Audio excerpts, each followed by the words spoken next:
This program is designed to provide general information with regards to the subject matters covered. This information is given with the understanding that neither the hosts, guests, sponsors, or station are engaged in rendering any specific and personal, medical, financial, legal, counseling, professional service, or any advice. You should seek the services of competent professionals before applying or trying any suggested ideas. The information contained in this podcast is intended for informational purposes only and is not a substitute for individual professional legal advice. The podcast information was carefully compiled from vetted sources and references. However, R.O.S.E Resources Outreach to Safeguard the Elderly cannot guarantee that you will not fall victim to a scam.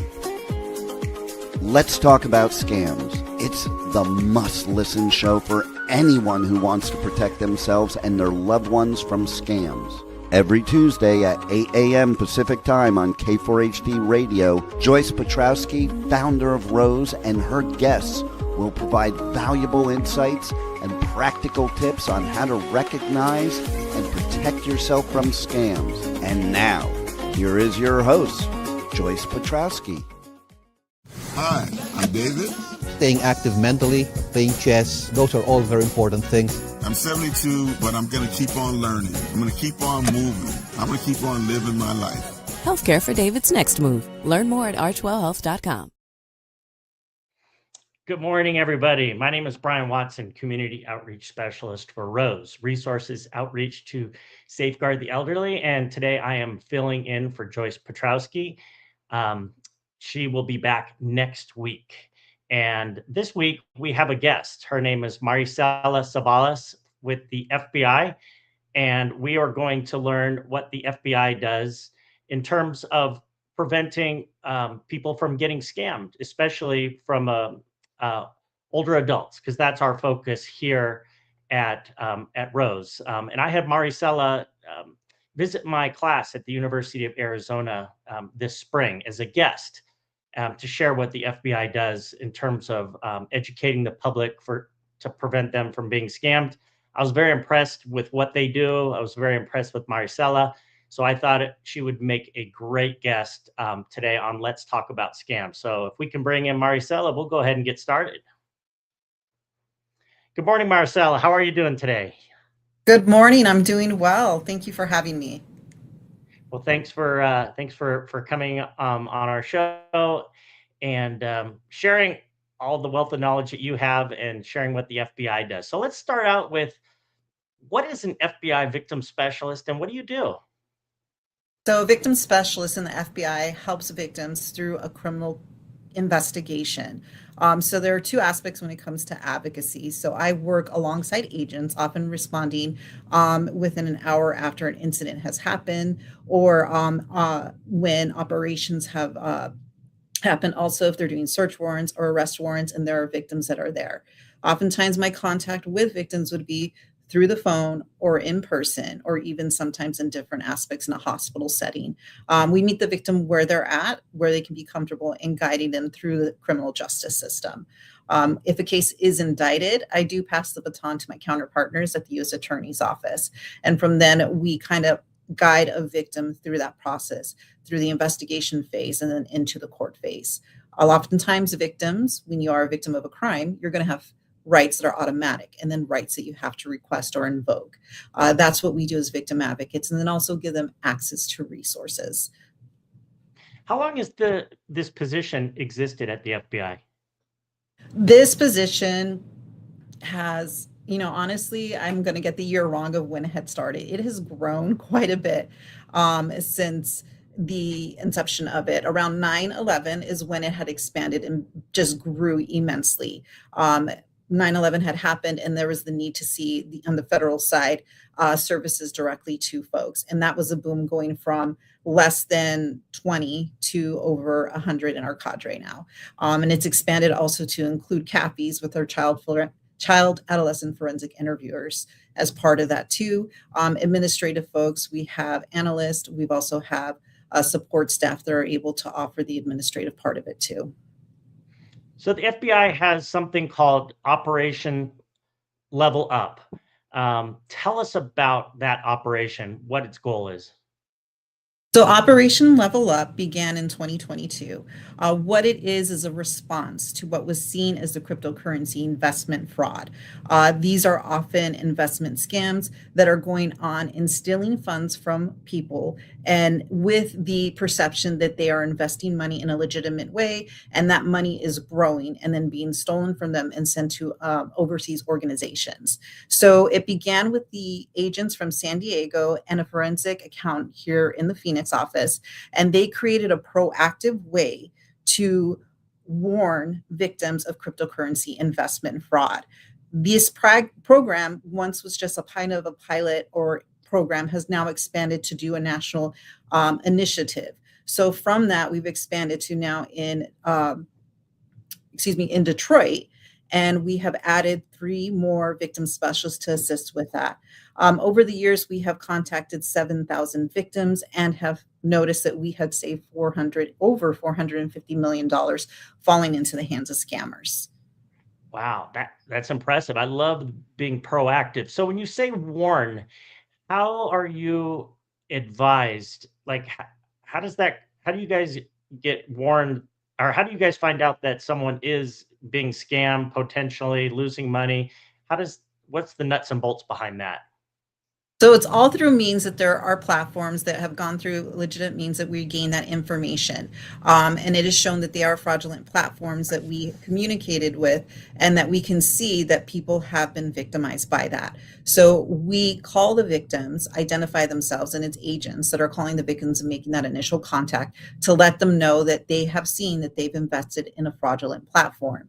Oftentimes, we have these scammers that are running multiple fraudulent platforms that we have identified in that aspect, and we want to warn them and say, like, hey, we've seen that you've given them money, you need to stop. It is not legitimate, they're stealing from you. We also encourage them to vet where we're from, giving them the first and last name and also the field office that we work with, so the victims can call that field office and confirm, and then be transferred over to that agent to do that.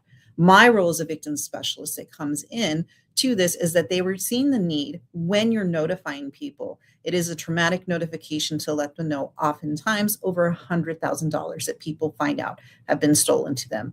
The impact of that is deep. And the feelings that come with that are not easy to process or digest. And oftentimes there can resume suicidal ideations that come for that. And our part as victim specialists is to intervene and to offer that process for them, and to talk that over and get them connected with resources in their area and also nationally for that. Do you struggle to get these victims to believe that they're actually being scammed? Yes, that's always a struggle for it because it is very much a cold call. We don't know where they're at, and it's very common that folks get hung up on. There is a process that they'll do to call them, send them an email, and then follow up with that phone call again. And then at that point, when they're receiving that information, then they do tend to call back. And when we're encouraging them, please call this field office. This is where I'm at. Here's where it is. And in addition to that, since the program has expanded on the FBI website, we also have Operation Level Up, where there is information to show that we are calling folks to notify them that they have been a victim of a scam. From your experience, how are most of these victims being contacted? Which methods? Through there's a variety. Most of the time, it's all through social media. It could be one through social media on Facebook, dating sites. Even we've seen networks for entrepreneurs that are going, or the random texts that people receive on their phone, like, "Oh, I'm trying to contact Sue. It's been a while. Can we talk?" And then end up finding out it's not Sue, and then they try to develop a relationship. A lot of social engineering and connecting that contact with folks and developing a fake relationship and a friendship of some kind with them, either through an investment scheme, or they do different ways, either romantically or an investment scheme that they're trying to do is to make extra money, to get better, kind of pad like education plans for their children, or put more money into the retirement that gives attractive options for people that they're encouraging them to invest. Um, when people report things to ic3.gov, is that one of the ways that the FBI finds out about these scams? Yes, so there's a few ways, but that's one of the biggest ways that we collect information from folks. We have thousands of these scams that do come in every single day. And then that is the ones that are reported, that we do get reported. Oftentimes, the information we pull when we're building cases come from an IC3 complaint. And then oftentimes, what we have is we have one person who has filed the IC3 complaint, but then they share, like, hey, I was seeing that I was earning income or earning an investment, that it was growing. So I brought in my sister or my best friend. And then they didn't report. So there's the other aspect of that, where you have one person that discloses their victimization, and then there are other people that they have brought in. There's also that guilt because they brought in family members or friends to it, that it often exacerbates the shame that they've already initially felt. Right. Yeah. One of the things that when I've done presentations, people say, well, if I report to this government database, is it just going to go into some black hole and no one looks at it? There's this fear. But the FBI, reviews these ongoing cases and sees if they're connected to something else, just like you said. What do you tell the public when they bring up that concern? I'm just reporting to this massive government database. So oftentimes I want them to know, like, even if there isn't an outcome or a resolution that was made to feel whole, I want you to know that you've done everything that you can. You've reported, you've gone forward and protected yourself. You have done everything that you can. While I can't guarantee that a case is going to be investigated, I can say that you've done everything that you can. It may not be today, it may not be tomorrow, and it might even be 3 or 5 years, but your information could lead to a bigger piece. Okay, very good. Thank you. Um, when have you seen any of these portals that the scammers have created to make it appear that this cryptocurrency investment is actually making money? Yes. Oh, yes. I've had victims share screenshots, screen recordings of apps that they have been developed and platforms of where they're taken to, where it is very much believable. It looks very sophisticated. There has been time and energy that have been put into these platforms. And this isn't something that looks cheap, or that it's very much believable. And I can recognize and understand why folks become victim to that, because it is very much believable and it does look like you are gaining money and your investment is growing. Right. And there's that, FOMO, fear of missing out when you're making money. And then I like that you shared earlier that people bring in their family and friends, because they want them to be part of it. And that's part of the scheme too of the scammers. Now, I've also been told by victims that a lot of times the scammers will let them, withdraw some of their money or even all of their money to make it appear that their quote investment is liquid. Have you seen that as well from your point of view? Yes, we have. And that actually makes it more believable. It is a tactic that scammers use by saying initially they had, let's say, $12,000 that they invested, and say, like, hey, you've made some money. It looks really great. You've made about doubled what you had. How about this? Are you needing to pull any money out? So they give them like 2,500 or $5,000. And then the scammer will come back and say, hey, we just have another one, another investment. We have a short window because you're a preferred member or a VIP. I'm only going to offer you to get in on the base floor of this. So if you come in and invest like $30,000, you saw already that you got to 2,500 back or the 5,000 back, so you can see. So that gives the incentive for them to give even more money. Right, right.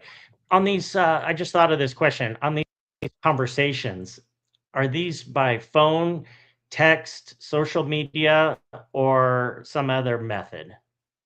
There are a variety of them. So phone, text, WhatsApp, they even move them into other platforms that they'll use, either Messenger, and depending on what the scammer is, Signal. Signal and WhatsApp seem to be the most popular ones. And that's because we believe a lot of these bad actors we believe, and we have seen that these bad actors are overseas. So that seems to be popular with them. The other aspect to it is that they teach folks. So if you're not very comfortable with technology, these scammers are excellent teachers in coaching people on how to develop and sign up for a cryptocurrency account. How would you wire from your banking account online to a cryptocurrency and then invest in the platform? So they are very good teachers. They're very patient with them. They encourage them and they manipulate into that and develop that false sense of relationship and trust that they develop with their victims. So we've talked about the cryptocurrency scams, pig butchering. What other scams do you see where older adults are targeted? So some of the other scams that we've also put on our site and even on Phoenix FBI, the gold. So gold couriers or wiring money from your account and taking money out from your account and buying gold. We're seeing that a lot right now, and that's victimizing elderly too, is that we're seeing that scam that they're going to buy gold and then having someone pick up the gold because gold is more stable, it's more functional. It's an argument that they give. We also have sometimes the scams that they're saying they're government, either from the IRS, the FBI, or some federal agency that is saying like, hey, you've been a scam, either from computer pop-ups or something of that nature. And then they say like, hey, the way to do this is that you need to get gold because that's the way that we can make sure that you're safe and your money is safe. It's all fraudulent and a scam. And then there's the other traditional ones where we have the the romance scams, where they develop a relationship with folks that are online and often prey on those who have been recently divorced or widowed or just are kind of lonely, and they develop that contact with them as a romance scam. Then we have the grandparent scam is another one where grandparents are getting a random phone call from a phone that they don't know, but it's their grandchild saying that they're stuck somewhere or they're in the hospital and they need money right away to be doing that. And oftentimes the folks panic and then they have what are called the fakes of it. The AI are using phones for that. And not very much. It's convincing enough that they believe it is their grandchild in danger without vetting or calling their phone to double check to see if they're safe. So, an estimate, like how many victims of these, financial scams that are older adults have you talked to, say in the last 5 years? What would be your guess? Oh, I can't. That's hard. I would say I would honestly probably say like 100 a year. I have multiple cases that are on there, and that's, I mean, even just from my caseload, I have quite a few that are on there. And I would say, just to be like even conservative, probably like 100 a year. I have folks that I talk to constantly. I have new people that I'm making contact with. And then other folks too within Operation Level Up, where I don't have an active case, but I'm part of that notification and connection to resources initially. So that I have that aspect of them. So even in the community and doing outreach, I often find people that share, hey, I have been, or they know someone. It's quite common. So probably like in the past, I would say like 100 times, like 100 people a year. It's not uncommon. Wow. So those 100 people, how has being scammed affected them physically, mentally, emotionally? So when we talk about the elderly and there is a scam, I kind of think of it in a few ways. There is that impact that comes from it. First, the emotional part of it of shock that comes by it. And then shame is quickly followed because we know better. I've done this. I'm successful. I'm intelligent. I've done a lot of things in my life where I believe I can see that. I should have seen this coming. And then there comes the second part of it of realizing that money is gone. It's not coming back. So it's called like the erosion of legacy, realizing the money that you have saved and built and worked hard for is gone within like a month. And you don't have that window to be able to earn that income back and build it. So then that's, again, you feel helpless for that. And then there are the concerns of independence. When it's shared with family members, the impact to you and asking for help and support there's a concern that your loss of independency, also that family members are going to be taking over your finances and stewardship of that. So then there's that loss of independence. So already you've been impacted with the distrust of that. And then it can spill over as to a secondary victimization, mistrusting your family members, doctors, and even people at the bank thinking that they're out to get you because you've already had that. So you get the distrust of the public in general. Then there's also the aspect where you hear of the broken heart syndrome. So that impact has affected you and you're feeling all these different things. Your health may have been compromised earlier to begin with, and then it exacerbates those symptoms where it isn't uncommon that you'll see people physically decline after a victimization. Wow. It's so, and the thing that you said at the very beginning of our show today is, as a victim specialist, you deal with people that are the victims of violent crimes. And I know you shared that when you were in our class, people that have been physically abused, been assaulted, been victims, what we call violent crime. And then you're also interacting with people who are victims of these financial crimes. How do the two victims compare? What are the similarities and what are the differences? Trauma is very similar in the first part of shock, right? That you end up having, and that is a loss of control. You no longer have a control of a situation. It is not something that's planned. It is something that happened to you. So it's the resources in respect to that. I have victims of physical assaults and shootings, or even the loss of a loved one through a homicide, where their resources and access to their resources and needs will be very different from those impacted by financial crime. The physical manifestations of the emotional impact do come out in the same way. They have, so you have self-isolation. They tend to go through some depressions, loss of appetite, trouble sleeping, having nightmares. Those are very consistent as reactions to trauma, regardless if it's a violent crime or a financial. What we're seeing, though, in financial crimes is the resiliency part of it.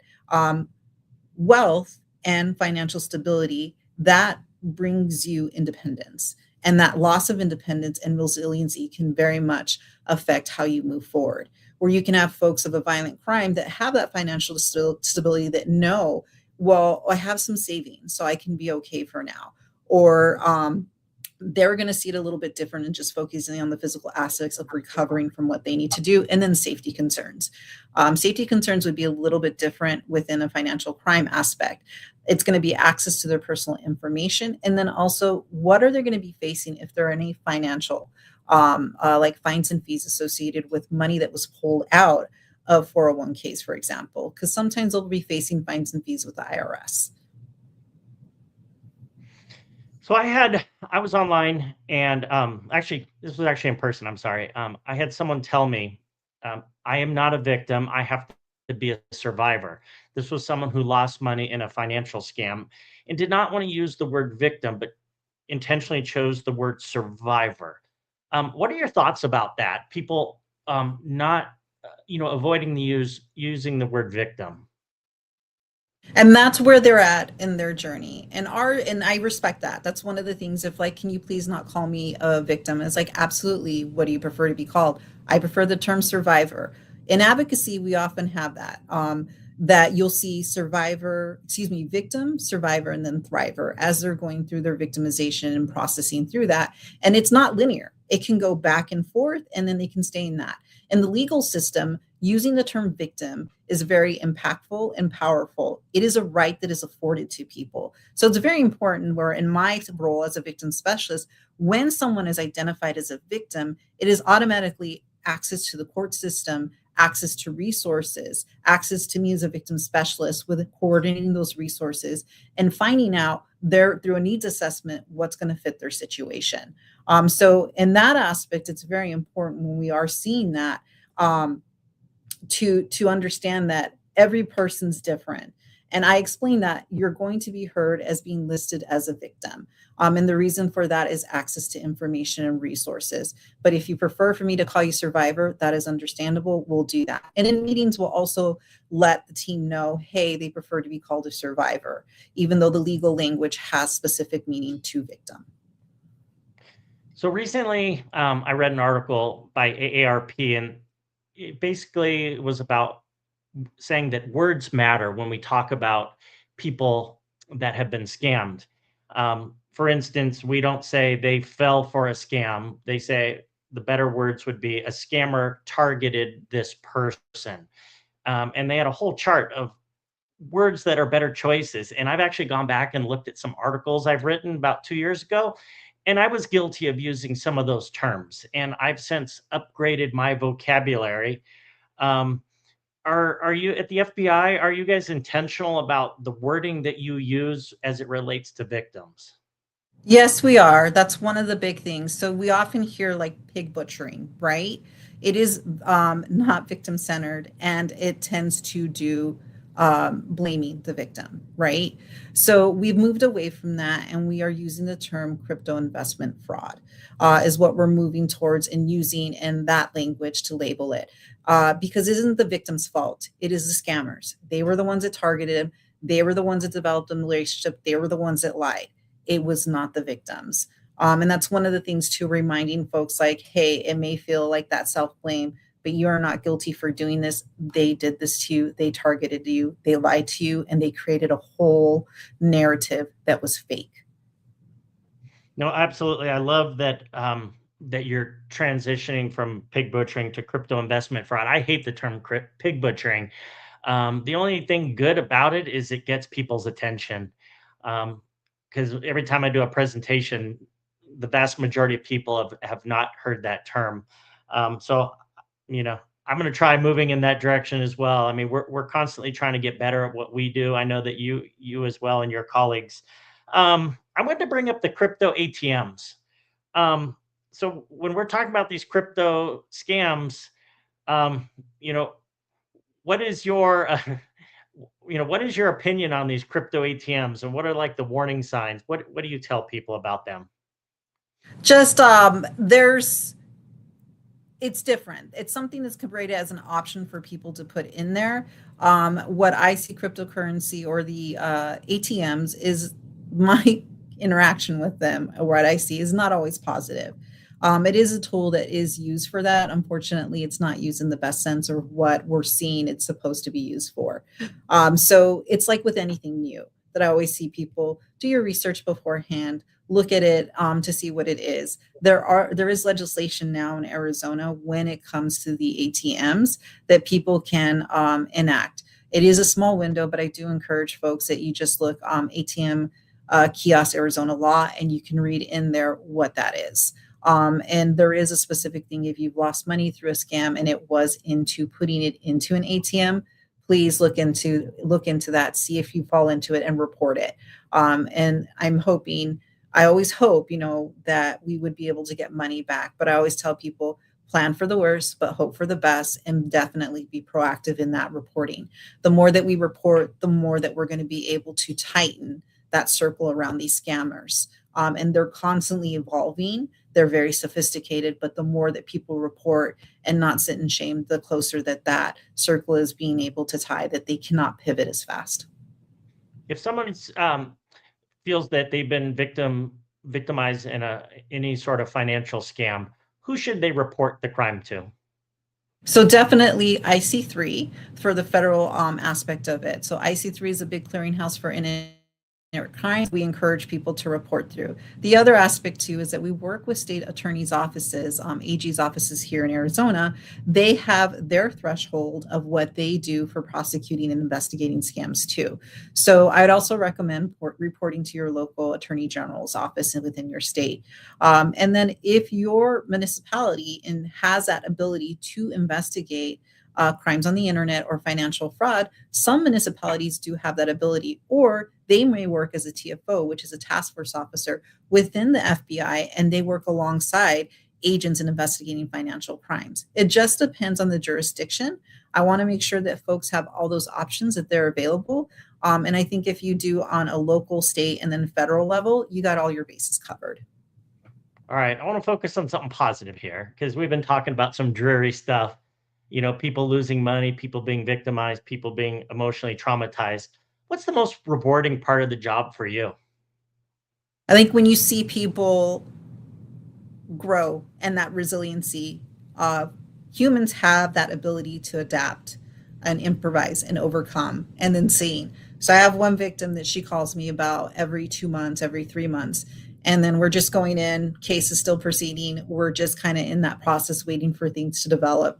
And just kind of doing a needs assessment at that time. And I was like, what are you doing right now? What's going on with you guys? And kind of seeing where they're at, right? And for her, it was pretty funny. She was going to be celebrating her 45th wedding anniversary. I was like, oh, that's exciting. And then she's like, yeah, my kids are throwing it. We're doing well. We are recovering still financially. But the thing for her, she's like, I am looking forward to that. And I've been married to him. And I was like, well, congratulations. And then she goes, well, he should be getting a Medal of Honor for being married to me. So I just thought that was the funniest thing. And I could not stop laughing.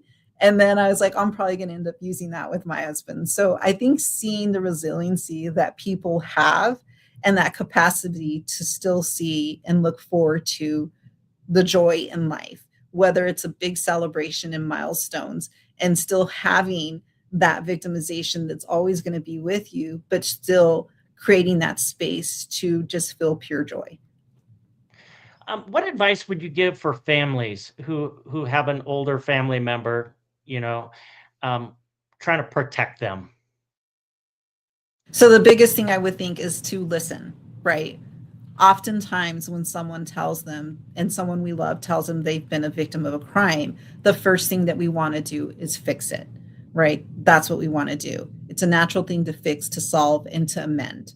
Uh, what I recommend is that you listen and that you say, I'm really sorry this happened to you. Saying I'm sorry and creating that space just to hear, and then even asking is like, do you want me to hear or do you want my advice? And then the other thing is like, I am concerned, or these are the things I'd like to help you with. Ultimately, you want to give folks that space to make small decisions on how they're going to move forward. They have lost control of their whole situation. And having someone come in, especially if it's someone that they have raised, to come in and take over that can be very much that loss of independence. And you then are just at fault in trying to help them unknowingly.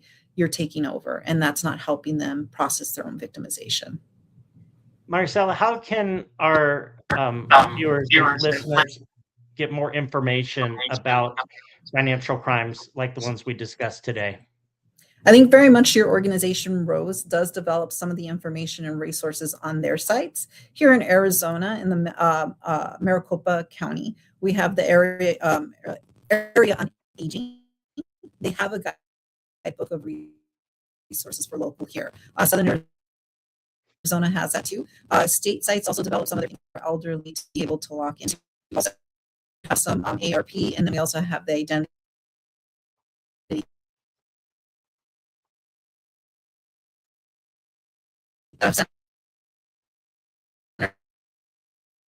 Um, resources are online. You may also have a site where you have information.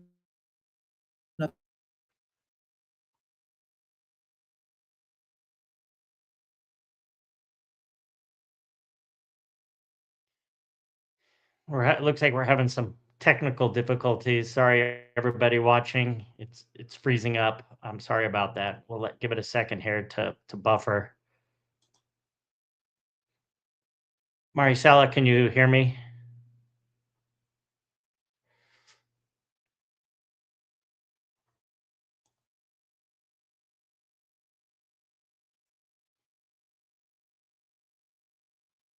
Technology is amazing, but when it doesn't work, it's a little frustrating.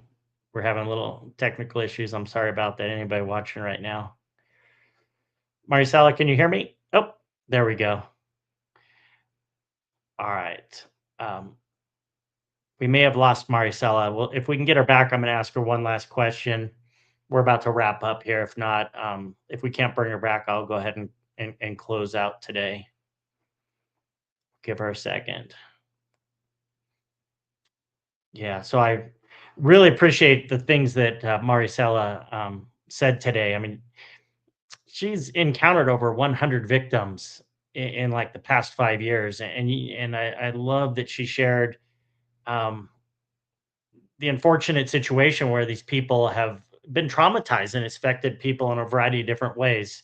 And the one big thing I learned today was a lot of people end up bringing in their family members or friends, thinking they're helping them out, thinking that they're going to make some money, but they end up actually creating more victims. So then there's that guilt over bringing others into a scam. I mean, that was the big thing that showed up today, and God, that's got to be horrible. So, but unfortunately, that's what these scammers do. They will mention, "Hey, is there anybody else you know that might be interested in making a lot of money on cryptocurrency?" And God, that's just horrible. All right, we're just check. Maricela's texting me. Um, yeah, it froze on her. I'm just gonna tell her to try logging in real quick.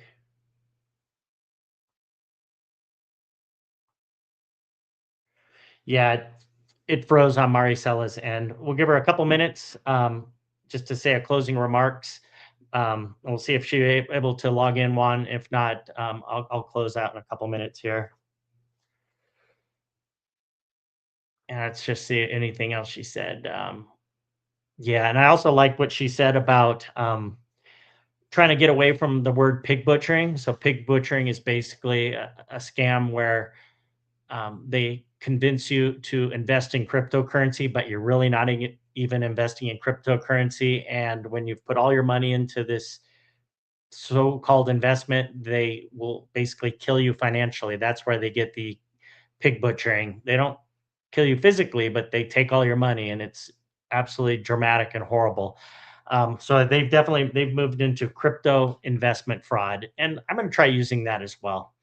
It's a much better term, and it takes the focus away from the victim and actually places it on the actual scammer itself, because these scammers are targeting us and our family members and friends. So, all right, well, Marcel's not coming back, so I'm going to wrap it up. I wish I could have thanked her in person. I'll talk to her afterwards, but I really want to thank Maricela Savalas from the FBI for sharing some of her insight and experience with us today. Definitely go to fbi.gov and find out more about Operation Landed Up, or Operation Level Up, I'm sorry. And definitely, if you have a crime, report it to ic3.gov. That's ic3.gov. And thank you for listening to Let's Talk About Scams. Joyce will be back next week. Please go to roseadvocacy.org and sign up for our email list. We love to provide information for you, for your family, your friends, and your neighbors.